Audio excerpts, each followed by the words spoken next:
One man that's looking forward to a big night tonight, and he's our in-focus profile driver, Team Bradford. Team Bradford, aged 28, born Perth, WA, has been racing for 9 years. But we all know with this son of a gun, it's pedal to the metal or nothing at all. Team Bradford's stand on the gas style has definitely made him a fan favourite. So for this week's Driver in Focus, we'll follow two of the team's chief decision makers, Greg Hall and Sean's brother Casey, to see how this team approaches a race meeting. They've started using special gas over oil shocks that are adjustable directly on a special numbered canister depending on track conditions, and the guys are still getting familiar with them.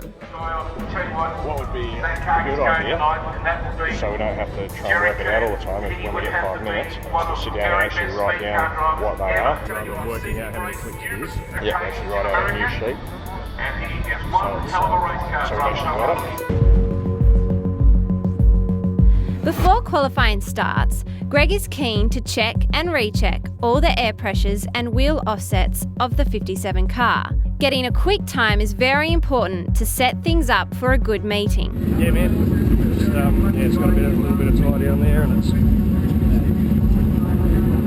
nice. Those tire pressures. That wing back a little bit. Yeah, I'll do that south there. Go right down to 6.5.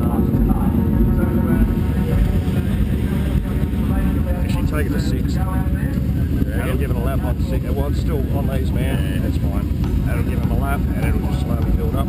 The crew constantly give feedback to Sean about where the track condition is at. Really greasy up and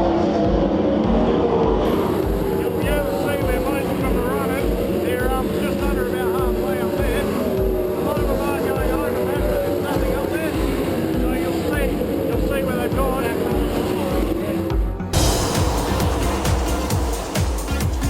Through regular checks, the team also uncover a possible fuel leak in the rear bladder tank. Yeah, it's at the bottom. Is it? A little bit of a fuel leak, huh? Then prior to their heat race, Greg Hall can be seen making a spacer adjustment on the left rear by selecting a narrow spacer that brings the left tyre in slightly and frees up the car through the corner. As the car is about to be pushed onto the track, Greg tells Sean to expect heavy track conditions. It's, like you say, it's a bit greasy and it's not really blowing off at all. No, I think we're right. Might just start that right rear just a little bit lower on pressure. We'll leave the 8 in there and it'll come up to it. Might just leave it just a little bit lower to start. Despite not passing a lot of cars, the team were happy with the car speed of the 57 machine. Mindful of their earlier issues with the fuel cell, Team Bradford decide to overfill the bladder tank as a good gauge for the fuel usage for the bigger and longer races coming up through the season. Just about fill it right up, eh?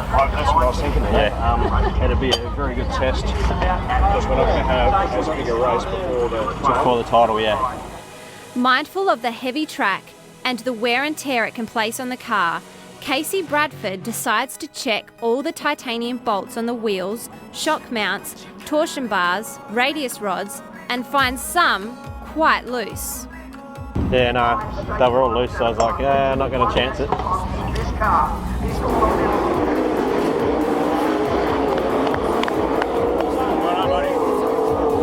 The team's planning paid off, as Team Bradford won the main race in strong fashion on a track that stayed pretty heavy throughout. Yeah, it was worth the wait then. But we are never going to get back. Get going, Yeah, the track was pretty average up there for a while. And thanks so much to the Bradford team for letting us have access all areas as part of our In Focus look at them. But how about this? The AHG Championship, nothing beats momentum. And in the early going, Ryan Farrell, Jamie Miolo have exactly that.